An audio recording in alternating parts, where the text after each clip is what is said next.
Amigas y amigos, les habla Luis Velázquez. Les invito a escuchar mi programa Diálogo Internacional por lavisiónradio.net. En este programa podrán escuchar en vivo los análisis de expertos sobre la actualidad mundial, así como sobre los puntos que componen la agenda política global. Diálogo Internacional con Luis Velázquez.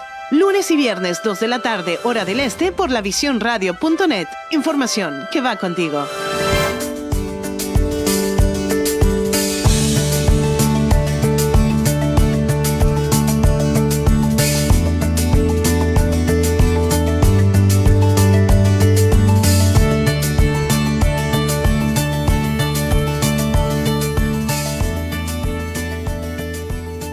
Muy buenas tardes, amigas y amigos de lavisiónradio.net.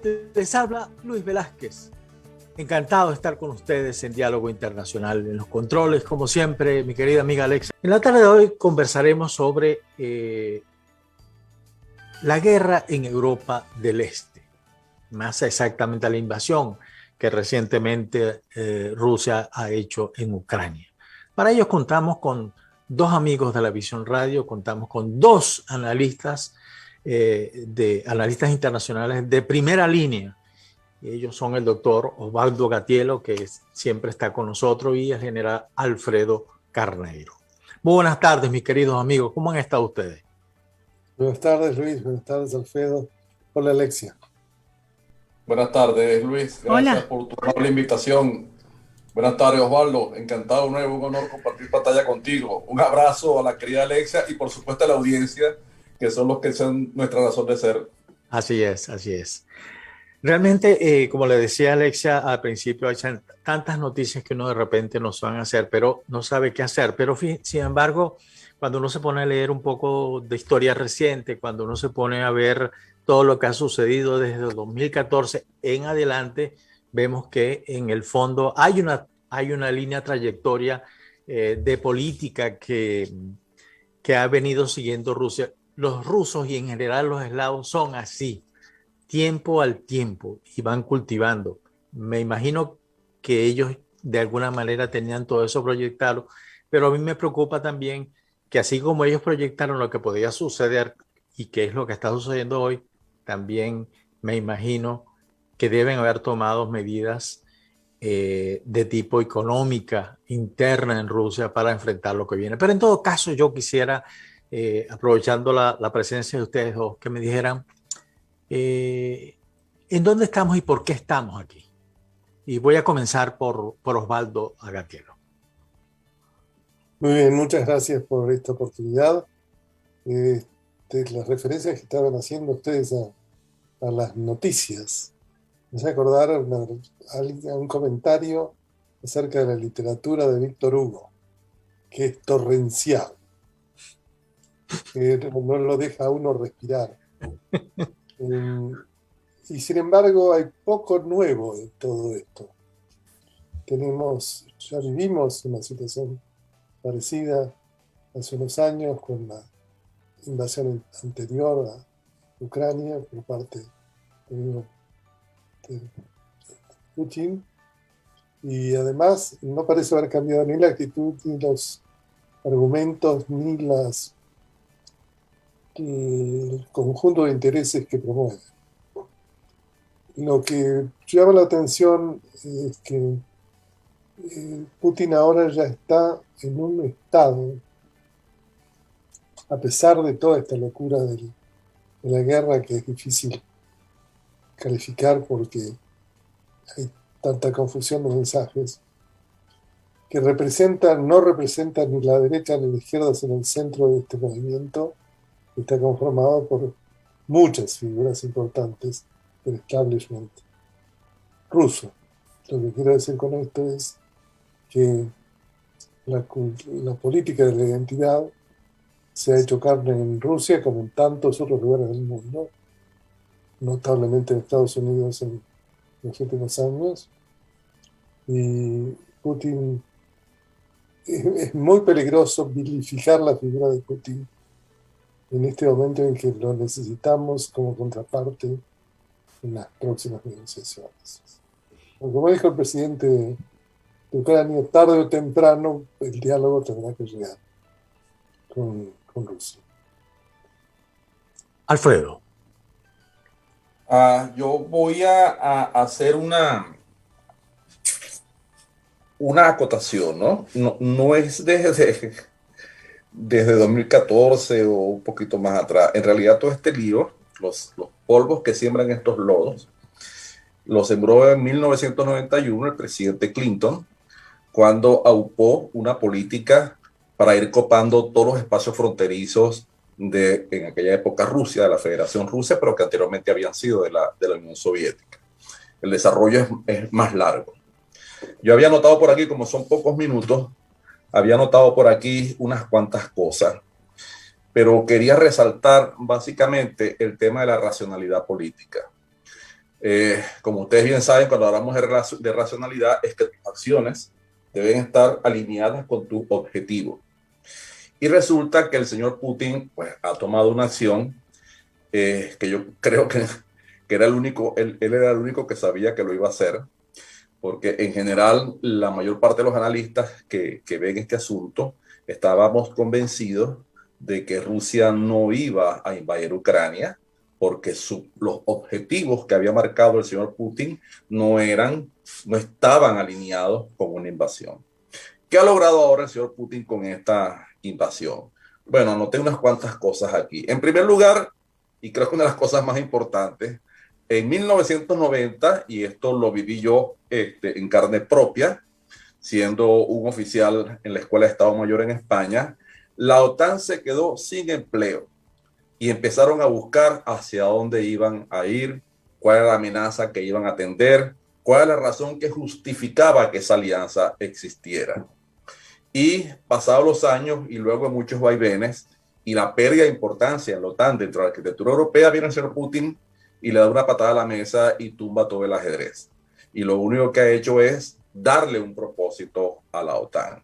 Aquel propósito que alguna vez hace muchos años uno de los fundadores de la OTAN dijo que se fundaba para mantener a Rusia fuera de Europa y a los americanos dentro de ella, en este momento es cuando cobra sentido.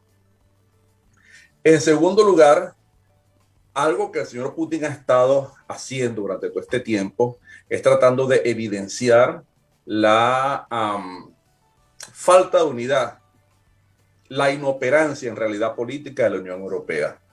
Y ahora, si ustedes ven lo último que ha habido en movimientos diplomáticos en Europa en general, todo apunta hacia una reevaluación de esta situación. Vamos a ver hacia dónde va, porque definitivamente todavía pesan con mucho el tema de las soberanías nacionales. Lo que sí es cierto es que esto da pie, y algo que buscaba también Putin, a una reestructuración de la arquitectura de seguridad europea, pero no va a ser en los términos que él quería. Esta reestructuración de la seguridad europea va más bien a consolidar la posición de un frente único en Europa frente a Rusia, con las consecuencias, por supuesto, que después va a tener en la geopolítica global. Hay una teoría geopolítica, por llamarla de alguna forma, que ha pesado durante mucho tiempo en Rusia, en contraposición con el paneslavismo, que fue la que a final de cuentas de alguna manera triunfó, y después de las famosas internacionales comunistas, que es la idea euroasiática. Es decir, Rusia conforma una estructura que ni es europea ni es totalmente asiática, sino que está entre las dos y de alguna manera se debe mover entre esos dos polos. Vamos a ver qué pasa con esto, si esto cobra ahora algún tipo de importancia. Una cosa interesantísima que definitivamente me llamó la atención porque se hizo hasta de una manera soberbia. Esto refuerza el papel de tutoría que tiene Estados Unidos sobre Europa. Me llamó mucho la atención cuando se presentan el canciller Scholz y el señor Biden, y el señor Biden, de alguna manera, la firma final de esa declaración es y el Nord Stream se cancela. Y el señor Scholz, por supuesto, calladito, no dijo nada más. En algún momento Europa tiene que darse cuenta de que ellos no pueden seguir. Estados Unidos dice, esto es así, y ellos gastan un lapso de tiempo, para que la gente piense que en realidad lo pensaron ellos y por eso toman esa posición. En realidad lo que hacen es seguir. El gobierno ruso pierde toda su credibilidad. Ya nadie puede creer. En este momento el señor Putin el señor Lavrov, está diciendo, por supuesto, por encargo del señor Putin, de que ellos están dispuestos a negociar. ¿Y están dispuestos a negociar con quién? ¿Con los ucranianos su rendición o con Europa su salida de Ucrania? O sea, no hay en este momento alguien quien crea en este tipo de cosas. Tiene que haber primero acciones unilaterales de parte del gobierno del señor Putin para que más o menos se pueda sentar una base de negociación que sea razonable. Las sanciones económicas no van a resolver este tema. No, definitivamente que no es así. Pero vamos a la primera pausa. Yo quisiera, Osvaldo, que habláramos en el próximo segmento sobre ese por qué que yo te preguntaba ahí.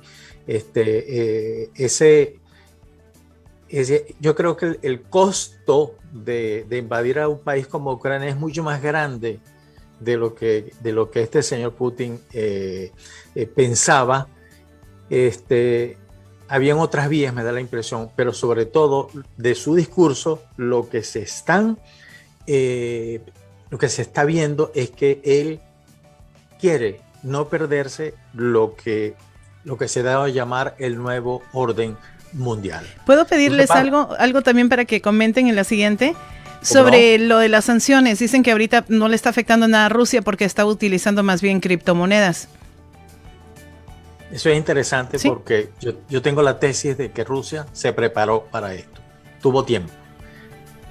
Pero vamos a la pausa y volvemos con las preguntas que tanto Alexia y yo le hicimos.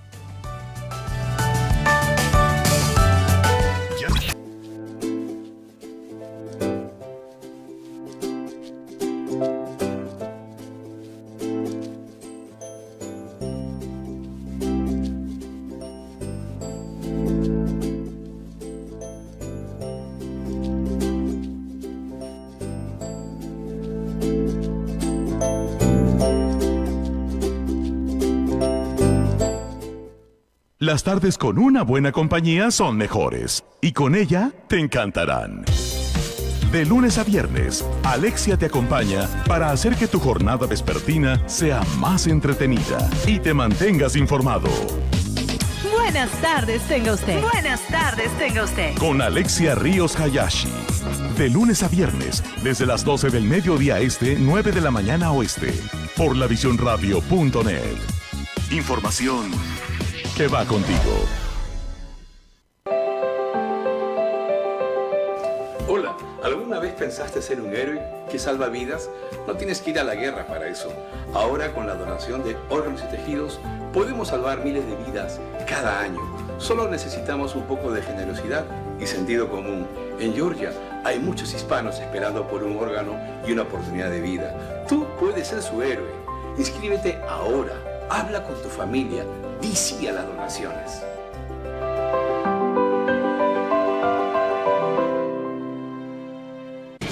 Estamos de vuelta en lavisionradio.net.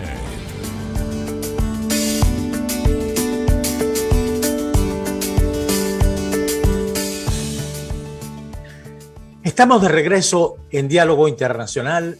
Estamos conversando con el doctor Osvaldo Agatiello y el general Alfredo Carneiro acerca de la crisis que se vive en estos momentos en Europa Oriental. Antes de comenzar a tratar el tema, hay cosas interesantes, fíjate, Alexia. ¿Tú te acuerdas un periodista que hemos entrevistado que se llama Fernando Núñez Noda? ¿Qué te dijo? Él me está diciendo, me dijo, mira, comienza a rodar un hashtag acá en Estados Unidos, un hashtag muy feo que dice Trump's Russian Asset. Es decir, Trump es un activo ruso, un agente de Putin que Putin maneja. ¿Qué tal? Bueno, hay las habladurías de aquel entonces, especulaciones de cuando se suponía que lo tenían chantajeado, ¿se acuerdan? Sí, sí, que habían filmado algo en el hotel, involucraba modelos y un baño de oro sí. o algo por el estilo. Ajá. ¿Verdad? Bueno, pues los comentarios de Trump fueron bastante controversiales, los recientes, apoyando justamente a Putin, ¿verdad? Y hablando mal de Biden, directo. Así es, así es, así es. Qué cosa. Pero bueno, Osvaldo, te dejé unas inquietudes antes de ir a la pausa, tanto Alexia como yo. Empecemos con Alexia. A ver. Okay. Esto es muy opinable y lamentablemente ninguna opinión será terminante por mucho tiempo, porque hay mucho secreto alrededor de las monedas digitales y todo lo demás.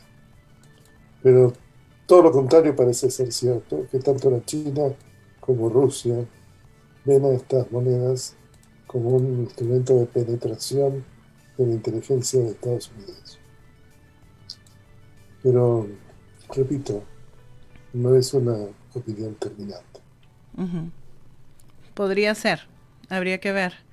Bueno, ¿cuánto cuesta una guerra? Miles de millones de dólares. Ok, entonces Rusia se está enfrentando ahorita a un gasto muy grande y aparte de eso también a sanciones que le tienen que afectar el bolsillo. Y la gente no está bien en Rusia. Pero bastante. Yo me imagino. Todos los días hay transacciones de derivativos y de operaciones de cambio de monedas, según el Banco de Ajustes Internacionales de Basilea, por 5.500 a 6.600 billones métricos de dólares. Es decir, un 5, un 6 y 12 ceros. Todos los días. Quiere decir que en una semana es equivalente ese tráfico de valores a todo el comercio de bienes y servicios de todos los países del mundo en un año. ¿Qué tal? Y al cabo de menos de un mes es equivalente a todo el producto global, al producto social, a lo que producen todos los países del mundo a lo largo del año calendario. Lo que quiero decir con esto es que la especulación financiera, las operaciones meramente financieras que no tienen un substrato en la economía real, constituyen una realidad monumental.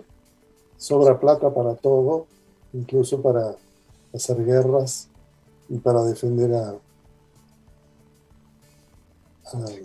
otros países.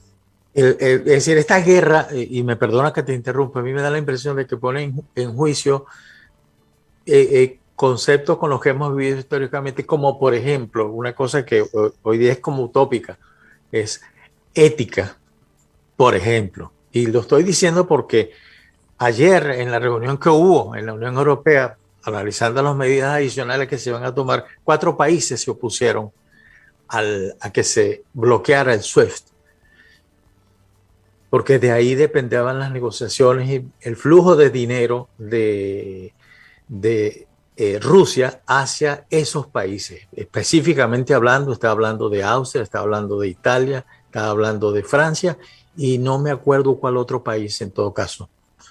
Pero creo que la Alemania. Alemania. El otro es Alemania. Exactamente. Entonces, eso es complicado, la guerra, ¿no? Alemania tenía un negocio grande con Rusia, ¿no? Ahorita. Aún lo tiene. ¿No se ha parado? Las economías alemana y rusa son perfectamente complementarias. Y esto es algo que se viene explorando desde la época de Lenin.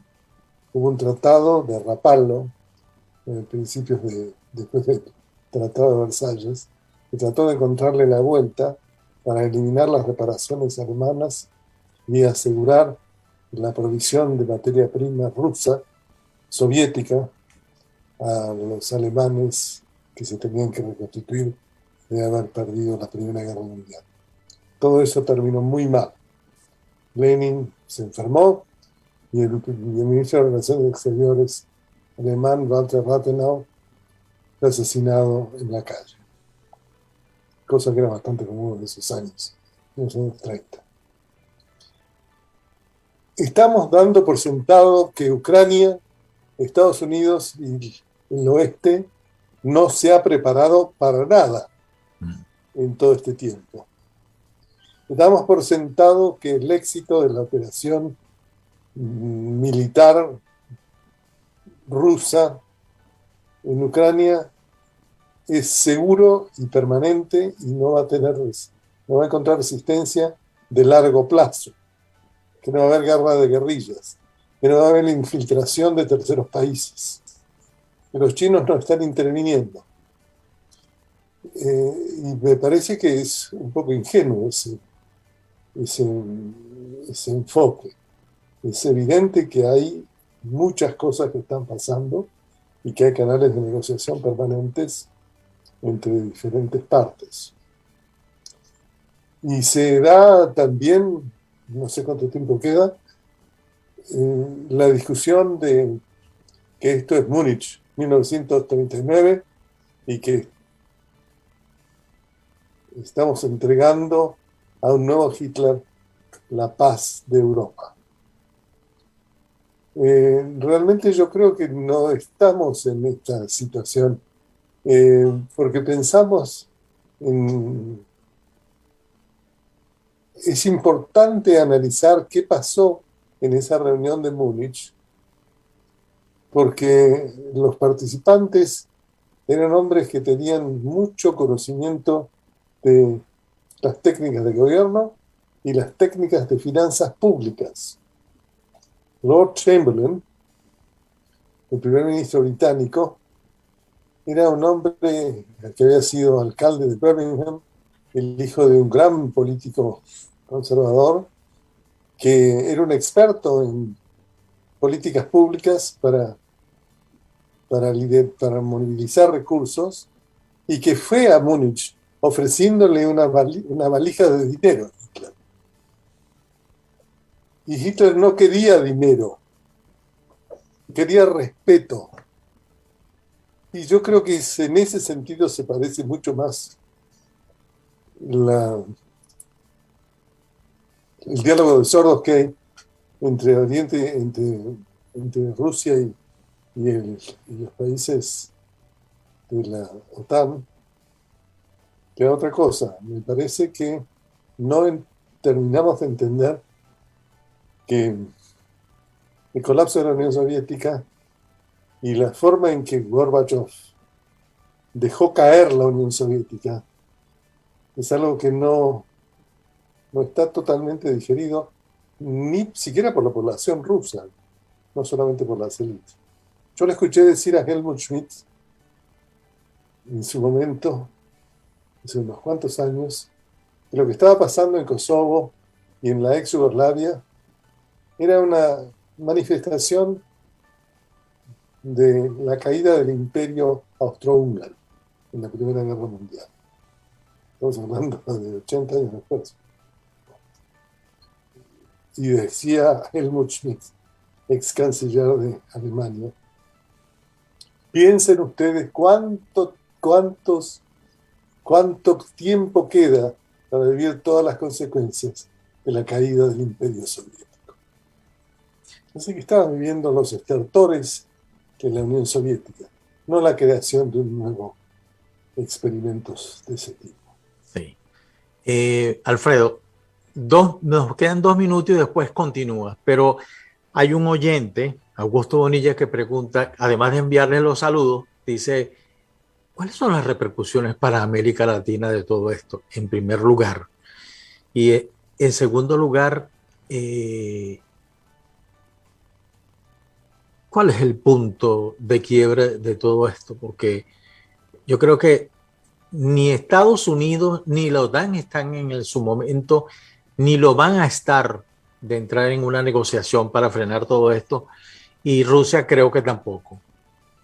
Así que vamos a una nueva pausa y ya regresamos contigo, Alfredo.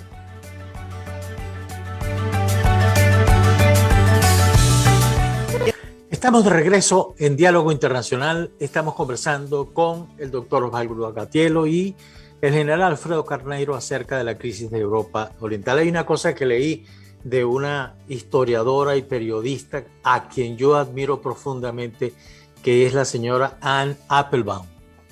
Ella acaba de decir a la prensa, y más exactamente al País de Madrid, que creo que ustedes los deben haber leído, tenemos que sacar fuera de nuestros sistemas políticos el dinero y la influencia rusa. Alfredo, tienes la palabra. Tú tienes toda la razón cuando dices que esto no nació ayer y que ha sido pensado. Rusia tiene, el gobierno ruso tiene unos 15, 16 años comprando oro, atiborrando sus depósitos de oro, y ese oro es el que está en este momento sacando a la calle para apuntalar el rublo. Creo que, si mal no recuerdo, seguro Osvaldo lo sabe mejor que yo, el segundo fondo soberano del mundo es el de Rusia. Son 630, 650 mil millones, que se dicen rápido, pero es dinero bastante. Rusia desde hace unos años ha estado construyendo un sistema internacional de pagos. No ha logrado llegar más allá de los 400 y tantos códigos bancarios, al igual que China, también estaba en la misma tarea, está un poquito más avanzada que Rusia, para tratar de obviar en algún momento el sistema SWIFT. Eso por la parte de los mecanismos. Por la parte del dinero, es interesante, en estos días que estaba averiguando el dato, justamente cuando se produjo la invasión, la exposición de capital de bancos europeos en Rusia es de 107 millardos de euros. Eso es dinero, señor, y bastante. El día de la invasión, la caída de las bolsas, aparentemente producto de esta acción, normalmente las bolsas caen por muchas circunstancias, pero los nervios es el principal, alcanzó los 400 mil millones de euros, 400 millardos. Eso es dinero bastante. Cuando hablamos de temas económicos, no podemos sacar la economía de la política, porque la economía es hija directa, legítima, la primera y dominante de la política, en el mundo moderno, en el mundo antiguo. Eso no, si vamos muy lejos, la guerra de Troya, que se hizo hace tantos años, fue por causa económica. Y si tú sacas la cuenta, todas estas guerras han tenido, la Primera Guerra Mundial, la Segunda Guerra Mundial, todo lo que se ha producido en el siglo XX, excepto los problemas derivados de la desintegración de imperios, como es el caso del Imperio Austrohúngaro, como es el caso del Imperio Ruso, han sido por razones económicas. Y en este caso la economía no podemos sacarla de este asunto, mucho menos una nación como Ucrania, que es una nación muy pobre, que en realidad lo que necesita es un sponsor, y eso es lo que está buscando. Cuando ellos se alían hacia la Unión Europea es porque Rusia no le sirve como sponsor, porque no tiene la cantidad de lo suficiente para sostenerlo. Entonces, el tema económico de alguna manera lo ha cubierto el señor Putin. Yo pienso que no a satisfacción, eso lo veremos en el futuro, porque él ya tiene unos 7 años viviendo bajo un paraguas de sanciones que, entre otras cosas, le ha ayudado a reorientar su economía para de alguna manera sustituir las cosas que no puede traer Europa. Ahora le pegan duro porque su industria de armamento va a ser muy golpeada y su industria espacial por la falta de componentes electrónicos, de componentes de alta tecnología. Pero creo que el señor Putin esa no es la principal preocupación que tiene en este asunto.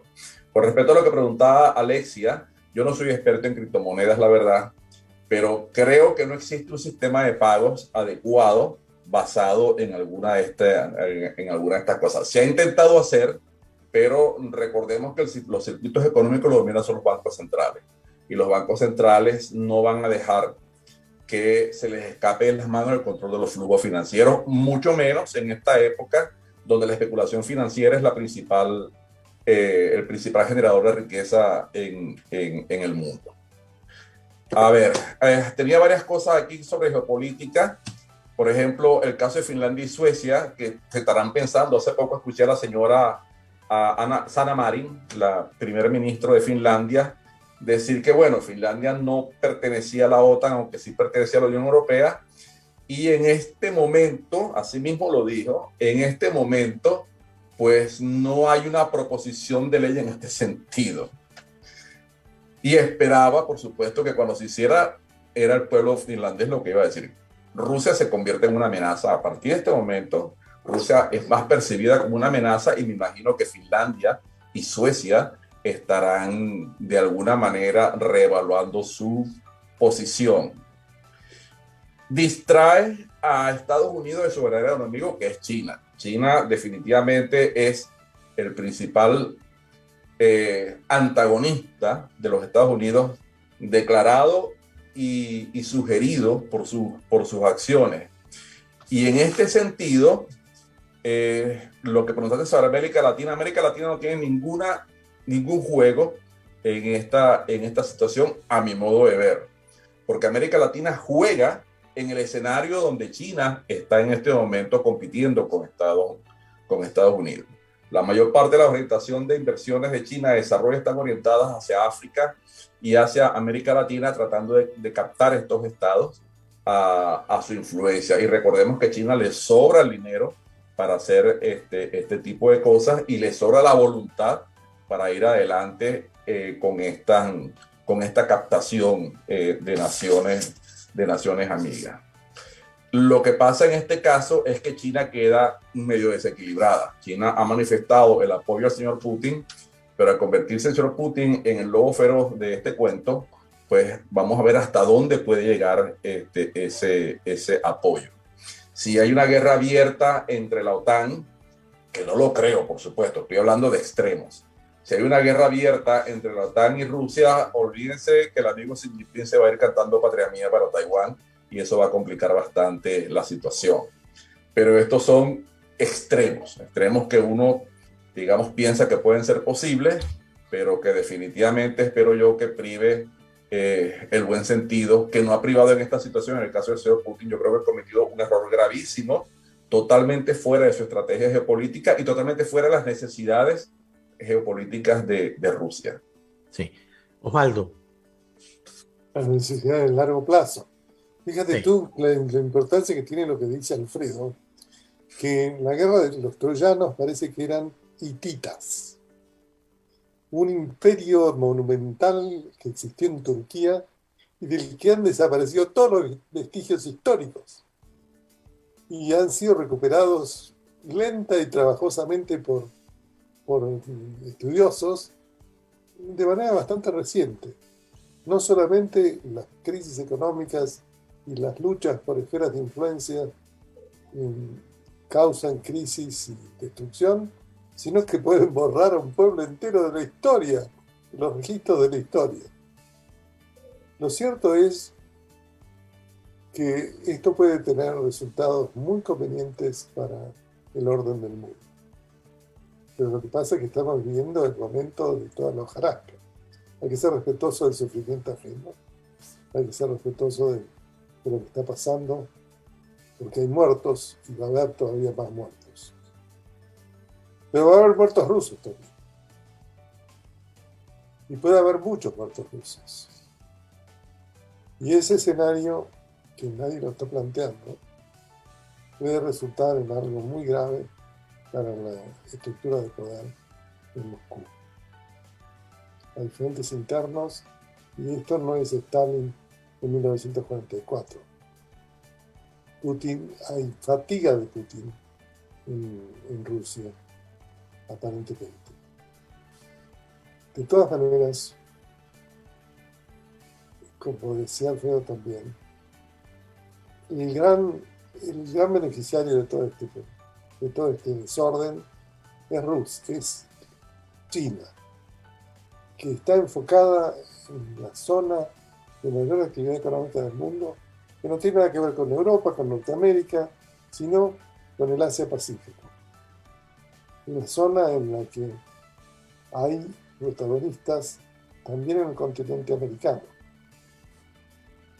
Sudamérica y Centroamérica.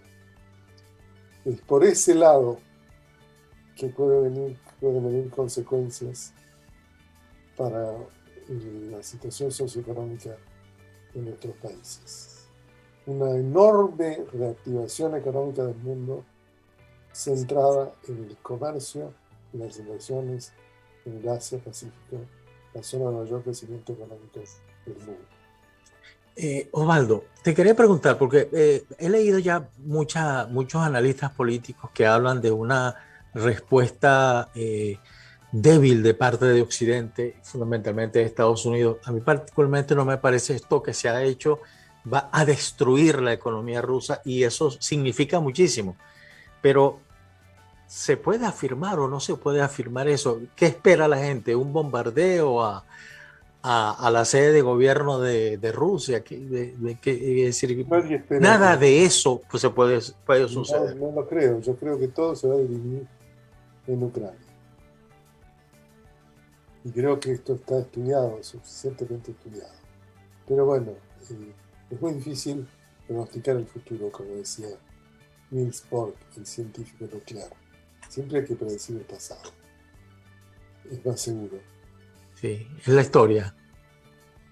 Lo importante de todo esto es las proyecciones, la proyección que todas estas acciones va a tener en el resto del mundo y el deterioro enorme que va a sufrir la figura de Putin transformado en un monstruo de categorías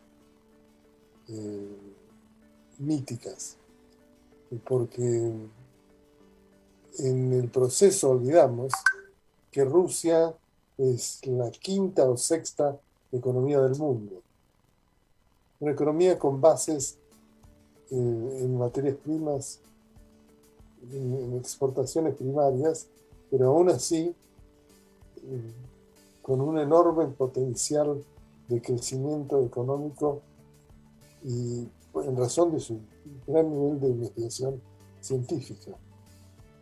Es decir, Rusia debería llegar a un acuerdo con Europa para su proyección en las próximas décadas, pero eso se asegura que Rusia se condena a ser una potencia regional. Y es algo que Rusia no quiere aceptar, pero que está imponiéndolo la historia. Está dejando de ser una potencia global a los golpes. En cambio, la China es todo lo contrario, porque desde la nueva ruta de la seda hasta las inversiones en el África, hasta la producción de medicamentos en América Latina, muestra su vocación global, multisectorial y muy seria. Es decir, lo que ha resultado en los últimos años en un acercamiento entre la China y Rusia, los movimientos de Putin pueden haber transformado la política americana en un acercamiento de estilo Nixon-Mao en estas circunstancias. Va a haber una gran víctima en todo esto. Sí. Pero mejor no hablemos de eso. No, sí lo vamos a tener que hablar. Pero bueno, vamos a una nueva pausa. Estamos conversando con el doctor Osvaldo Agatielo y con el general Alfredo Carneiro acerca de la crisis en Europa Oriental. Estamos de regreso en Diálogo Internacional. Estamos conversando con el doctor Osvaldo Agatielo y con el general Alfredo Carneiro acerca de la crisis en Europa. Estamos entrando ya en el último segmento y acá quisiera que rematáramos cómo están viendo cada uno de ustedes la salida de todo este rollo que es mucho más grande porque engloba lo que se ha dado en llamar el nuevo orden mundial. Es decir, Osvaldo de alguna manera lo planteó. Rusia queda un poco de lado quizás porque no midió, pero también Occidente queda un poco golpeado en este sentido porque al fin y al cabo la población mundial está viendo como que no se están tomando las medidas o no está volando por alguna razón. Pero además de eso, por ejemplo, si uno puede ver, a lo interno de Rusia hay problemas. Hay una gran parte de la población que no acepta lo que está pasando. pero quizás una de las cosas más delicadas, porque el capital, desgraciadamente, es un problema. Y es que van a comenzar los oligarcas rusos a decir, bueno, pero yo tengo 29.000 millones de dólares depositados en el Raiffeisen o en cualquier otro banco de Europa y no los puedo movilizar. Soy un pobre igual que todo. Y mira que los eslavos le ponen mucho, pero mucha atención al dinero. Muchísima. Comenzamos, Waldo. En eso los eslavos no son muy originales. Realmente creo que el dinero del mundo, si uno mira, hace un gráfico del mundo con la división de la concentración de inversiones, capital y todo, por regiones, se encuentra que está dividido en 3 partes. Norteamérica, o todo el continente del hemisferio occidental, porque América Latina representa tan poco en realidad, Europa y África, porque África representa tan poco también, y el Asia-Pacífico, que son más o menos un tercio, un tercio, un tercio. Es decir, todavía no está dividida la supremacía de una de las regiones. Pero todo indica, en razón de la concentración de inversión y de tecnología, que va a ser un siglo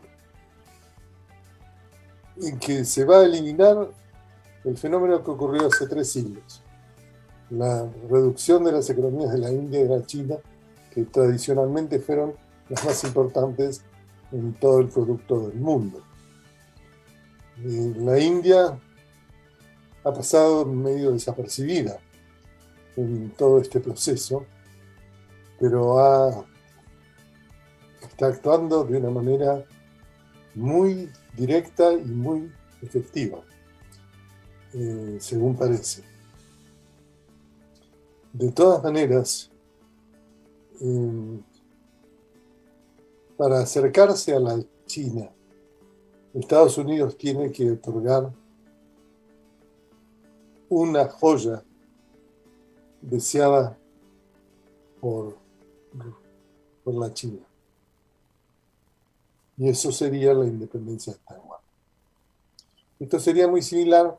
Hay que preguntarle qué pasó al único país que se enfrentó a la OTAN en los últimos 20 años, 30 años, 40 años. Y eso es la Argentina de los militares que tomaron las Islas Malvinas. Gran Bretaña quería mandar una fuerza de acción con el apoyo de la OTAN para recuperar las islas que habían sido capturadas por los militares argentinos. Y eso peligraba los miembros permanentes del Consejo de Seguridad de las Naciones Unidas no iban a vetar esa misión, a excepción de 2, la Unión Soviética y China. La Unión Soviética, los militares argentinos eran tan anticomunistas que no le pidieron el voto a la Unión Soviética. Pero en el caso de los chinos, lo que sucedió fue que la China obtuvo una devolución acelerada de Hong Kong. Algo similar puede pasar. Alfredo, pon el micrófono. Quedan 5 minutos nada más. El problema con Rusia desde el punto de vista económico es que ellos no tienen una economía suficiente como para soportar este esfuerzo durante mucho tiempo. La economía de Rusia es más o menos del tamaño de la economía de Brasil en términos de Producto Interno Bruto nominal, de Brasil o de Australia. Está entre esos dos. Están ellos flotando allí. Hace unos 5 años atrás era del tamaño de la de Italia, o sea que ha decrecido, y ese decrecimiento ha sido en base de las sanciones que les han impuesto. Esto yo no sé cómo se va a reacomodar, porque esto no es fácil de reacomodar, pero quien tiene de perder es Rusia, porque Rusia simplemente tiene a la OTAN a su puerta, tiene los puertos bálticos, tiene los territorios bálticos, que siempre desde Alexander Nevsky para acá han sido importantes para la entidad que en ese momento haya representado esos territorios. Y cada vez que esos territorios han caído en manos de otros, porque por ahí pasaron los suecos, los caballeros teutónicos, pasó Alemania, pasó un montón de gente, los rusos han buscado el momento ideal para recuperarlo. Esa quizás sea la próxima crisis en este ámbito, si es que el señor Putin y Rusia logran sobrevivir a esta circunstancia. El tema de China es otro tema, porque China no se plantea, a pesar de que está desarrollando una fuerza militar importante, China quiere ir a las bases de la competitividad, a las bases del poder nacional. Y una de esas bases es la tecnología y el desarrollo científico. Y está dando pasos agigantados en este sentido. Tiene que resolver todavía los problemas de ineficiencia de su estructura industrial y de su modo de producción, pero son cosas que son solventables en el tiempo. Y por eso yo pienso que esa confrontación es la que justamente debería estar atendiendo Estados Unidos, porque esa va directamente a su supremacía como país hegemónico en este momento, en eso que tú llamas el orden mundial, que nunca ha sido tal orden, sí. Pero que bueno, todos aspiramos a que sea eso. Una pregunta, si esta noche apresan y fusilan a Zelensky, yo no creo que eso pase. Yo no creo que eso pase. ¿Y tú, Osvaldo? No creo que lo fusilen. Puede ser que lo apresen y lo pongan corriendo en algún otro lado, en Moldavia, en alguno de esos lados. No se pero sabe, sería un error. Hay comentarios de que está fuera del país ya. Pero peor que eso sería como Hitler, que se incrementara el teatro de operaciones con nuevas incursiones en otros países. Sí. Eso gran podría temor. causar El gran temor. una crisis monumental del sistema capitalista que se basa en percepciones. Sin embargo, la Iglesia Católica siempre lo vio bien clarito. Siempre vio que el comunismo era una derivación del liberalismo y que entonces el liberalismo, como el comunismo, tenían la tendencia a autodestruirse. Sí. Bueno, mis queridos amigos, hemos llegado al final de este importante programa de Diálogo Internacional. Les confieso que me gustó y ha sido uno de los mejores. Y sobre todo, la presencia de ustedes ha sido realmente fantástica, fantástica. Yo les agradezco mucho que hayan estado con nosotros acá. Es un gran honor. Estamos aquí por ti. Gracias. Muchas gracias, Luis. Siempre es un honor compartir con ustedes este espacio. Creo que este es el 5º programa que haces y me agrada eso que hayas dicho que es el mejor. Porque eso ocurre. De alguna manera tendrás que responder a los otros 4 a ver qué les vas a decir. Bueno, un fuerte abrazo a Alexia. 1.000.000 de gracias. Igualmente, como siempre. un saludo, un abrazo, Alexia. Gracias a ustedes y hasta la próxima. Hasta la próxima. Amén.